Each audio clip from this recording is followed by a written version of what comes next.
Right,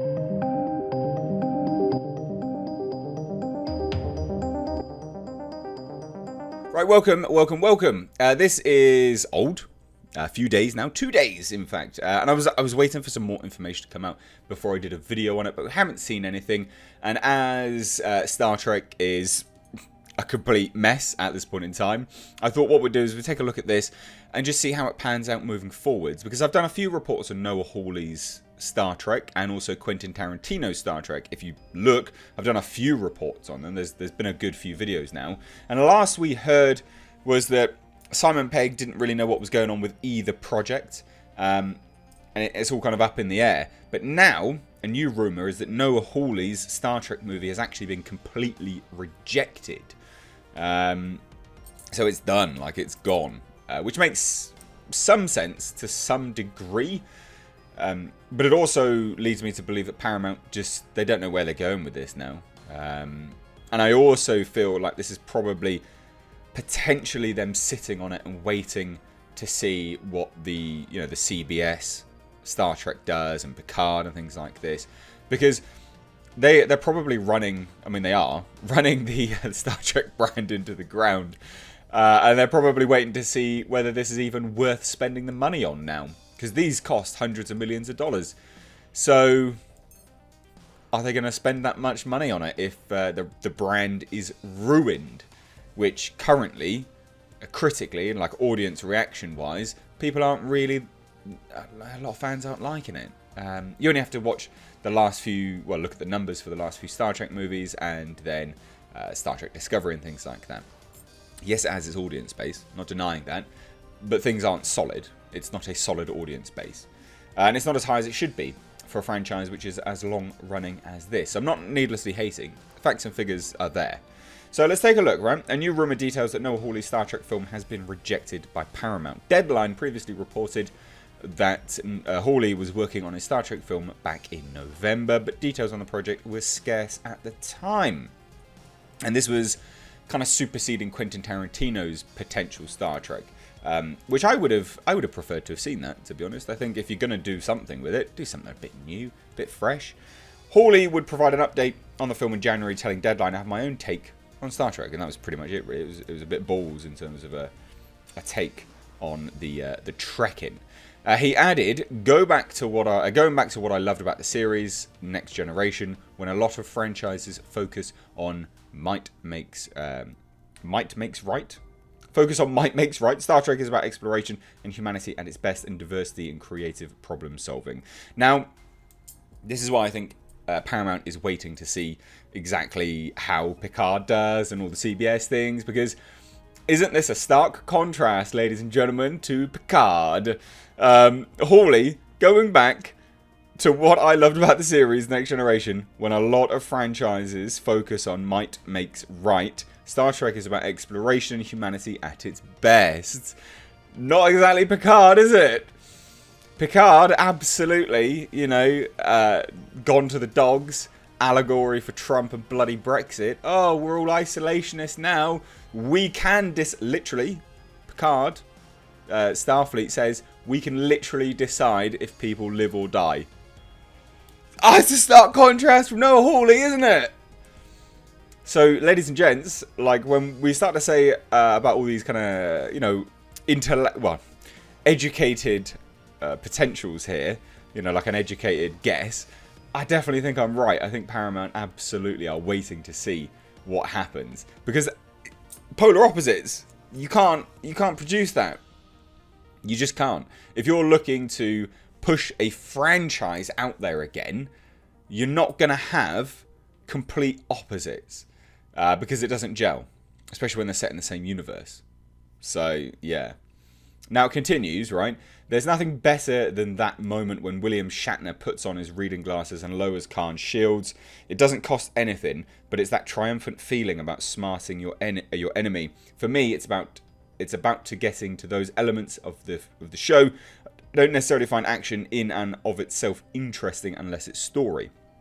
That makes sense. So it's early days. I'm still talking with Paramount, and I have a take, and I got to write a script.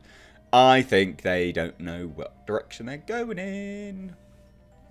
So well, if this rumour is true, Hawley's Star Trek film is dead.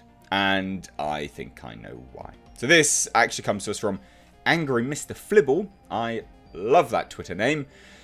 And I know a lot of people will go, what the heck? It's 4chan. Yes. But ladies and gentlemen, this person, Angry Mr. Flibble, had correctly leaked the episodes of Picard and the plot to Picard.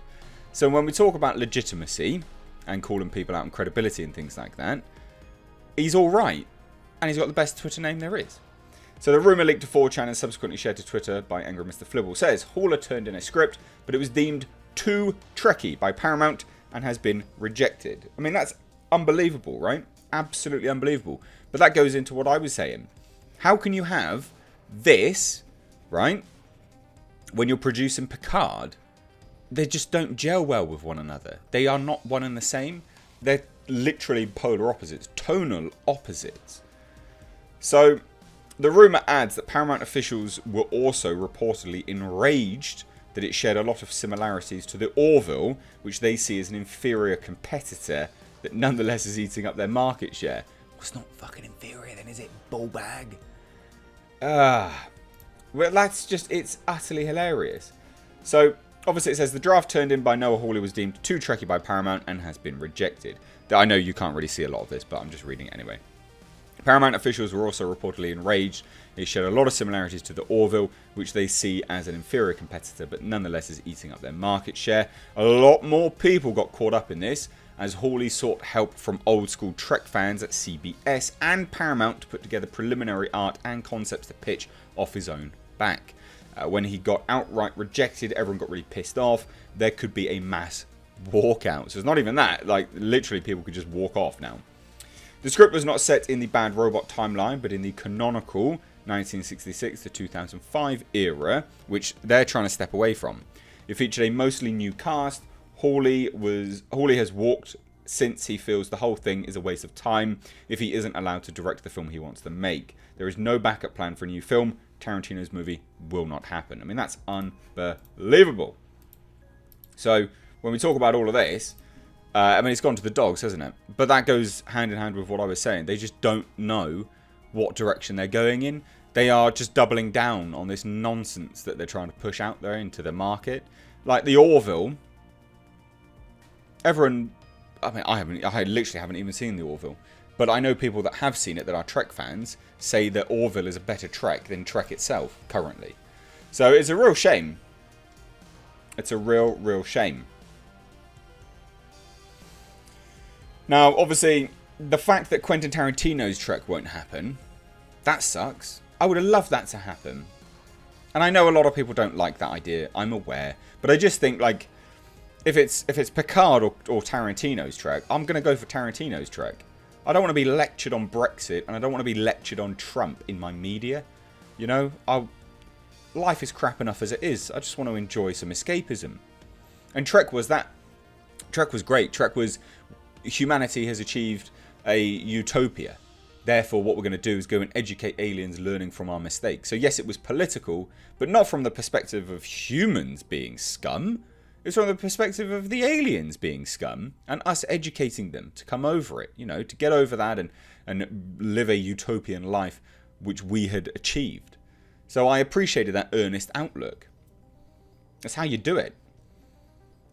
And yeah, this goes hand in hand with what Tarantino had said a few weeks back anyway, or months back now. I think I'm steering away from Star Trek, but I haven't had official conversation with those guys yet. Doesn't he look? He looks like Elvis there. That's hilarious. He even indicated that Once Upon a Time in Hollywood could be his last movie, which he did do, yeah, because he said, do I want my last one to be Star Trek or not, or something along those lines. So, look, I think it's dead. And then there was some comment about investors. A source told us back in January that the film was also dead in the water due to a number of investors pulling out of the project, which makes sense. I mean, they're big projects. They take a lot of money. But who's going to want to invest in this drib universe of this, you know, current now Picard crap? It's just bad. I'll take Noah Hawley's rumoured Star Trek any day over Picard. I'll take Orville over Picard any day. Although I do review Picard weekly. So look, what do you guys think about this? Let me know down below in the comment section if you're new here. Do hit subscribe. Returning subscribers, check that you're subscribed. And guys, one and all, please turn your bell notifications on. Also, if you want to support the channel further, because copper is happening, my channel is being screwed out the rear end because of copper, please do check out my Patreon, which is linked down below in the description box. Chuck in a buck. $2 a month. You get access to some benefits, and it really does help me out. Anyway, guys, thanks so much for watching. I've been Mr. H. Take care.